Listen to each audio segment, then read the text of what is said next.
Salut les amis, c'est Jenny. Aujourd'hui, je vous présente une nouvelle vidéo. Et dans cette nouvelle vidéo, je vais vous présenter rapidement quelques théories connues sur The Walking Dead, histoire de satisfaire quelques personnes qui m'avaient beaucoup demandé d'en parler. Mais bon, comme ces théories étaient pas mal connues, je trouvais pas vraiment l'utilité d'en faire. Mais bon, en faire un petit top, je pense que ça pourrait faire une vidéo un peu intéressante. Donc on commence tout de suite avec la théorie la plus connue sans doute, qui est tout simplement Rick est immunisé ou même Rick est un rôdeur.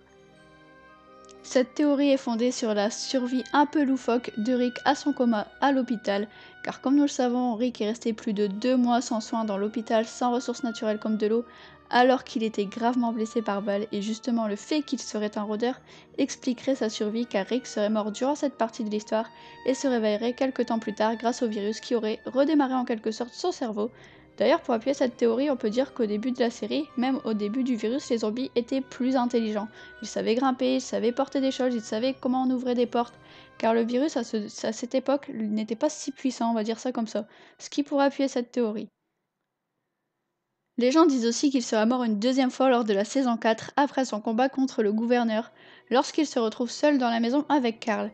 C'est vrai qu'à ce moment, Carl hurle toutes les horreurs possibles à son père et Rick n'a pas l'air de réagir du tout, il reste paralysé, alors que s'il est endormi, vu comment le petit Carl lui hurlait sa haine à la tronche, je pense qu'il se serait réveillé. Mais d'après la théorie, il était mort et comme pour le combat de la saison 1, il se serait réveillé par la suite. D'ailleurs, certaines personnes disent que AMC a laissé des indices sur la scène de son réveil. Quand Carl était prêt à le tuer, ils disent que Rick grognait comme un zombie comme le ferait un rôdeur avant qu'il n'arrive à parler correctement à son fils. Dans la saison 5, on a un petit clin d'œil à la théorie lorsque Rick dévore la gorge de Joe pour sauver Carl, Michonne et Daryl. À ce point-là, on peut clairement dire dévorer car il lui a arraché la gorge avec ses dents, tel un zombie. Un des derniers petits points qui pourrait donner de la crédibilité à cette théorie reste le fait que lorsqu'il se coupe la main avec une machette pleine de sang de rôdeur dans la saison 6, il n'a eu aucun problème. En temps normal, une fois le rôdeur en contact avec ton propre sang, t'es directement affecté et pour survivre, il aurait fallu te couper la main. Mais bon, Rick, ça n'a pas l'air de le déranger plus que ça. Enfin voilà, dites-moi ce que vous en pensez de cette théorie. Perso, je la trouve plutôt crédible, plutôt pas mal, donc j'aime bien. Bon, passons à la suite. Deuxième théorie qui va être très courte, d'ailleurs c'est plutôt une idée de fin de série qu'une théorie je trouve, mais c'est pas grave.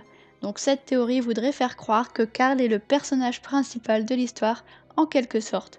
Cette théorie raconte qu'à la fin de The Walking Dead, nous aurons un plan sur Carl adulte, de dos, tenant la main de Judith, sa petite sœur, avec une voix off en fond, racontant la fin, ce qui nous ferait clairement comprendre qu'en fait tout le monde est mort et que Carl raconte son histoire, l'histoire du groupe, à sa petite sœur.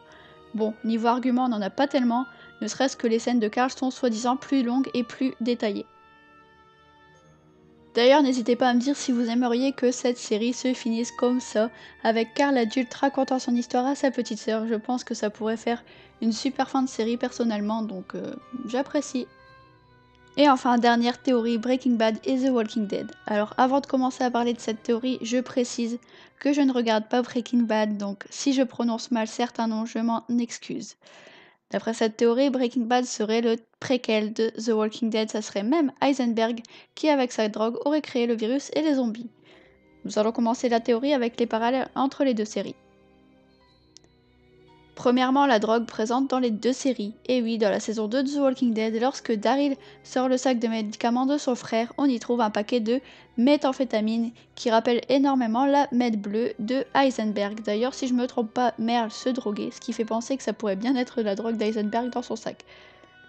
Nous avons ensuite la voiture rouge et noire de Glenn dans la saison 1 qui ferait référence à la voiture qu'offre Heisenberg à son fils dans la saison 4 de Breaking Bad. D'ailleurs, lorsque Walter doit amener la voiture au garage, on lui dit que le gérant du garage s'appelle Glenn. Étrange coïncidence, non? Et enfin, Gus Fring serait le dernier point de cette théorie qui explique que ce personnage finit la série avec une tête à moitié explosée, étant pratiquement transformé en zombie. Alors, serait-il le premier rôdeur de la série The Walking Dead? Qui sait? Donc comme je vous l'ai dit, je ne m'avance pas plus sur cette théorie car je ne regarde pas la série et je n'ai pas envie de dire des choses fausses. Donc c'est la fin de cette vidéo, si elle vous a plu n'hésitez pas à la liker, partagez la vidéo à vos amis, à vous abonner, c'est super important et ça fait plaisir. Vous pouvez également me donner vos avis en commentaire. Allez, bye les amis! I'm thinking about it. Let it go, it'll all fix itself. Thinking about it.